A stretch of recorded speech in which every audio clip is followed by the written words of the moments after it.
Todo dia de segunda a sexta, almoço com o Luiz, um vídeo novo para você sempre por volta do meio-dia. E hoje eu quero falar aqui com você sobre operações da PRF no combate ao trabalho escravo. Antes, um aviso, né? Hoje começa o nosso grande evento Turbinando sua preparação para a PRF. Então hoje, às 20 horas, tem vídeo aqui no canal, muito importante para quem quer entrar no concurso da PRF. Não percam, tá? É um vídeo especial aí do Quebrando as Bancas. Então tá, vamos falar de trabalho escravo.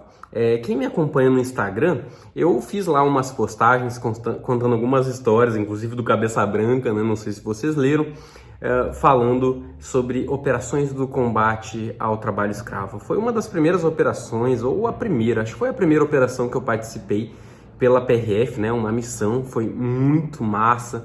Foi muito legal, me trouxe muita experiência. E o trabalho escravo é um problema bastante real ainda no Brasil, né? Quando a gente fala trabalho escravo, não imaginem, não pode vir na mente de vocês aquela imagem clássica de escravo, né? Hoje é diferente, né? O crime, pessoal, é o do artigo 149 do Código Penal. Ele diz assim: reduzir alguém a condições análogas a de escravo. E eu já vou falar o que significa isso. Quer submetendo a trabalhos forçados ou jornada exaustiva, quer sujeitando a condições degradantes de trabalho, restringindo por qualquer meio sua locomoção, em razão de dívida contraída ao empregador ou preposto, tá?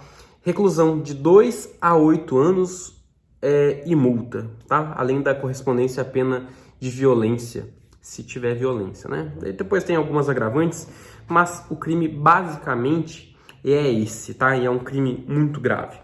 Como que funciona? Varia muito o tipo de trabalho escravo no Brasil.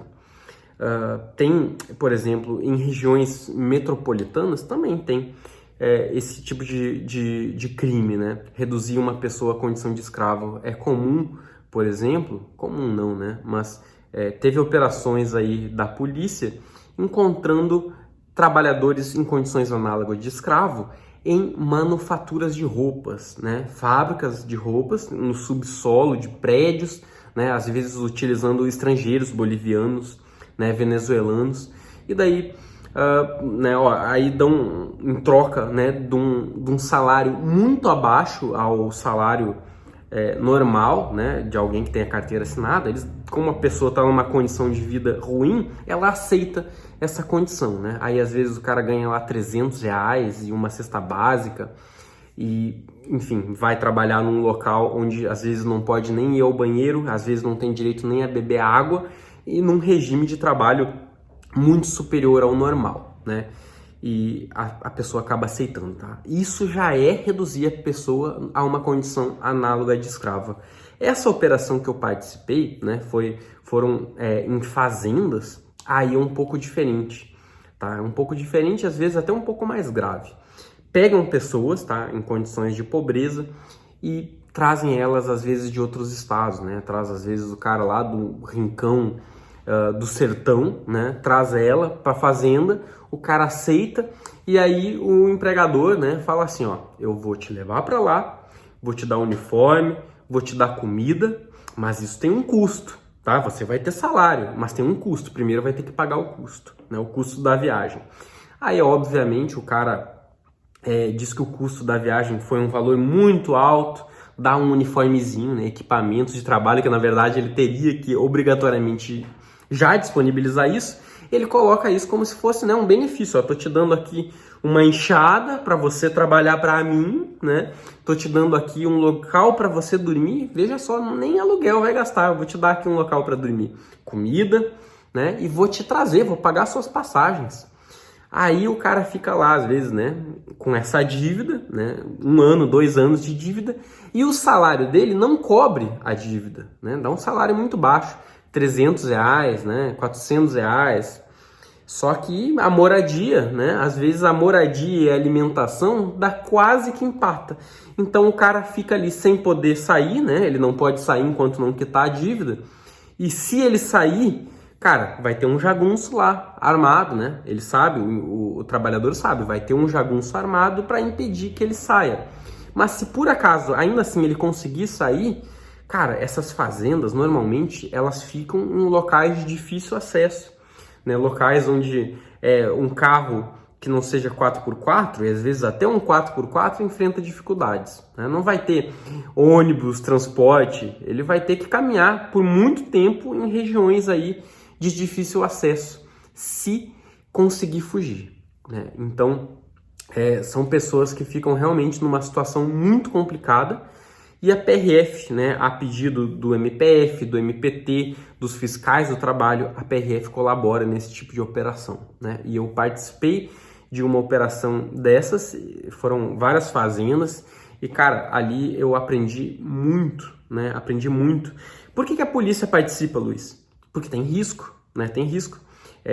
Diversas vezes, se vocês derem um Google aí, vão encontrar notícias de fiscais do trabalho sendo recebidos a tiros, né, mortos nesse tipo de fiscalização, né, porque é uma fiscalização que, além de ter a parte criminal, tem uma parte administrativa, onde multas pesadíssimas são impostas, né, aos fazendeiros, e obviamente, né, eles não querem pagar isso, os caras já estão no crime e para eles é mais um crime, né, e aí acabam matando os fiscais, né, ameaçando de morte, disparando contra eles. Então, estando a PRF presente, isso acaba sendo coibido, né? Então, por isso que a PRF costuma participar desse tipo de operação.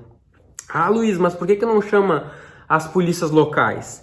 Porque normalmente esses fazendeiros, né, eles têm contatos com muitas pessoas, né? São pessoas às vezes poderosas, ou se não são elas, os políticos, né? Às vezes elas têm contatos com políticos, e as polícias locais acabam às vezes sofrendo influência, né, dessas pessoas. Então, uma força federal tem que se fazer presente nesse tipo de situação, acaba dando mais segurança a todos, tá certo? E é isso que eu tinha para comentar com vocês aqui sobre trabalho escravo, né? Parece que tem uma série aí no Netflix ou um filme, 7 Prisioneiros, algo assim, tá? É um filme brasileiro que trata desse problema do trabalho escravo. Eu não assisti ainda, mas uma pessoa me enviou, né, essa sugestão lá no meu Instagram, então pretendo assistir em breve. Fica essa dica aí para vocês também. E nos vemos hoje, logo mais às 20 horas, turbinando sua preparação para a PRF. Se você quer ser PRF, não pode deixar de assistir, tá bom? Até breve, tchau, tchau!